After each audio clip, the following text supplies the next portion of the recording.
I mean, like here we have our VSEPR shapes. What I mean by attached atoms with this is when we've been doing all of our drawings, we've had one atom in the center, right? And then we've attached everything else to it. Does that sound true? So that's what I mean by attached atoms. There are two options. If you have two attached atoms, there are two possible shapes that you could take. One is called linear. If you have a linear shape, what you'll have is you'll have one atom in the center, and then you'll have another atom on either side, and a circle that spins around. Come on, there we go. Okay, so I'll shade these in. Like you might have two atoms on either end and one atom in the middle. The lines are representing bonds, just like we've been doing. And I'll explain to you in just a minute like how we do this. Okay, your other option if you have two attached atoms is called bent. And the way that you would draw it is you'd still have the same center atom and you're still going to have two attached, but this time what we're going to do is we're going to put these at some angle less than 180 degrees like we did the first time. And it's just what it sounds like. It looks bent.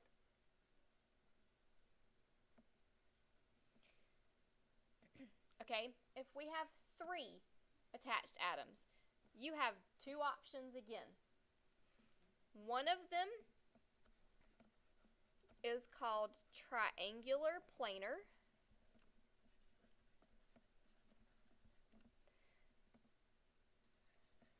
It's going to be just what it sounds like. You're going to make a triangle, and they're going to be in one plane. They're not going to have like a three-dimensional shape to it. If this one has three attached atoms, and I'm going to make a triangle, what I'm going to do is put one of them up like this. One of them goes up, and the other two are going to kind of come down. I don't really mean for my lines to bend, but they did anyway. And kind of the idea is that the angles right here, like if you think about geometry class, like whatever angle this is, should be roughly the same between all three of those. Does that make sense to you? They should be roughly how many degrees apart? How many?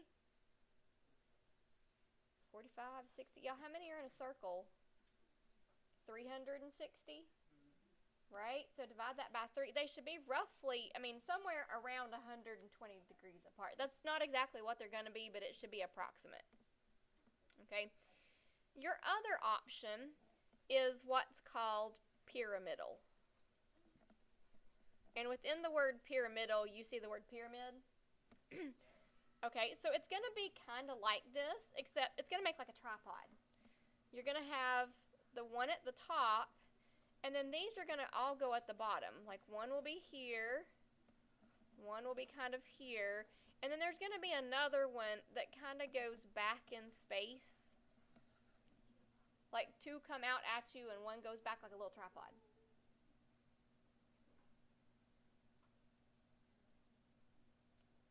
I'll show these to you in just a minute with the styrofoam balls and the toothpicks, and you can get like an actual visual of what they look like. Okay, if you have 4 attached atoms, you got one choice. So you don't have anything to choose from. If you have 4 attached atoms, your only choice is called tetrahedral. And within this, you see the word tetra, and tetra means 4. It's going to look just like this one. It's going to look just like pyramidal, except we're going to add one going up in the air. So you're going to have one in the center. You have the 2 that come down front. You'll have one that goes back in space, and then you're going to have one more going up in the air. So it's like a pyramid with an antenna stuck up on top.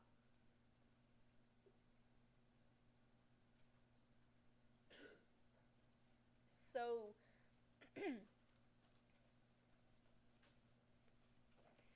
I'm going to give a couple of examples down here at the bottom about how we differentiate these looking at formulas.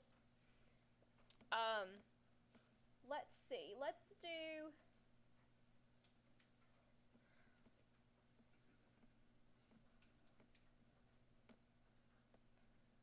pretend I have SeO3. This is my first example, okay? Well, here's what I know first. How many atoms are attached to the SE? 3. So we've narrowed it down to 2 options. This thing could either be triangular planar, or it could be pyramidal. And the question at this point should be, how do I tell the difference? Okay, well, here's how I tell the difference. You're going to have to draw these. I told you the other day that you're going to have to draw them in order to do the shapes and to do the polarity. And we're just going to skip ahead here. I'll draw this for you. SeO3 would look like this.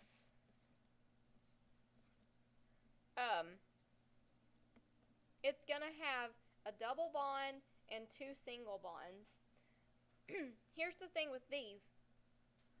This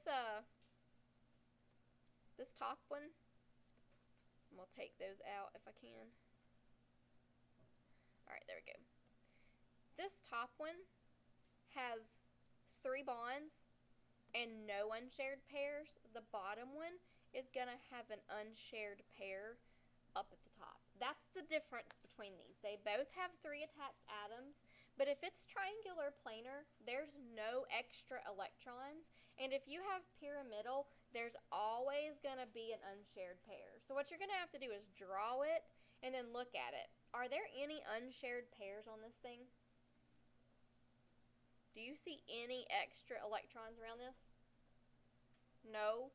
So what that tells me is this is going to have the shape of what? Triangular planar. It's about the attached atoms, and then it's about the unshared pair. Okay, I'll give you another example. Let's do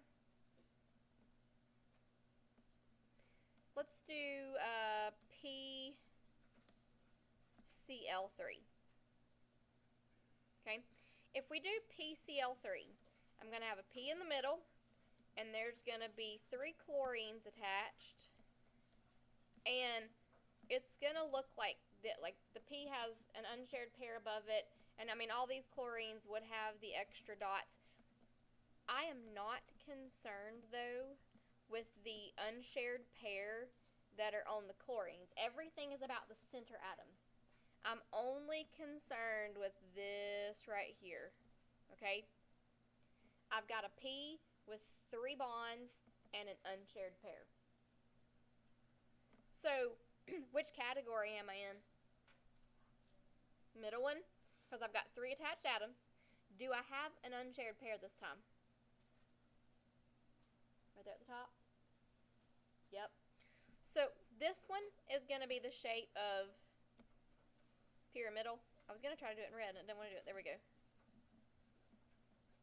The reason that this one will not be triangular planar is because that unshared pair is going to push them down. It's going to get in the way. Okay. Let's try another example. Let's see. What if I have H2S? Which of the 3 categories am I going this time? Am I going with the 2 attached atoms, the 3 attached atoms, or the 4 attached atoms? 2 attached atoms? What's going to go in the middle is going to be my S, because it's the one there's one of. And if we draw this out, we would have an H, we'd have an H, and there would be 2 unshared pairs on the S. Okay? The difference between these 2 is the same difference over here. Linear has no unshared pair, and bent is going to have actually 2 unshared pair this time. So if you have 2 attached atoms, it can be linear or bent, and because it has an unshared pair there and there, which of the options will it be? It'll be bent, because the bent has 2 attached atoms and it has unshared pair.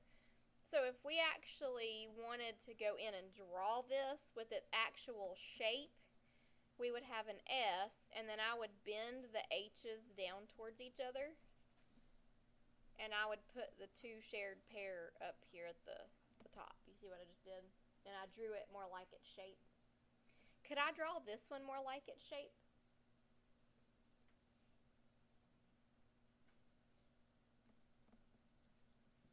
I did, what would I do with the CLs?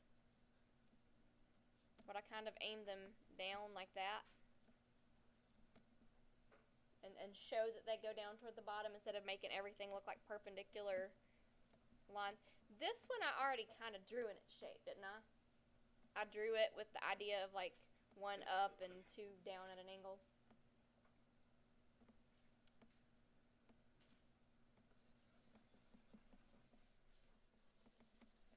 Okay, what about this one? What if I have CCl4? Do I need to draw anything? Which category am I going to be in? The 4? Do I have different options that I need to choose between in the 4? No. I mean, there's one option. So actually, it's pretty easy. When you see that there's 4 things attached, what do you automatically go for? Tetrahedral. That's as easy. If it was like SO4, -2, guess what? Tetrahedral. I mean, I don't care what it is. I don't care if it's NO4 negative. What shape will that be? Tetrahedral. Whatever it is, if it's got 4 things attached to it, easy peasy. It's like just tetrahedral. The only other ones that I'm going to have to choose between are these 2. Let me give you an example of one that goes linear. What about this? Let's see. SiO2. If you took the time to do the structural formula for SiO2, you would see that it looks like this.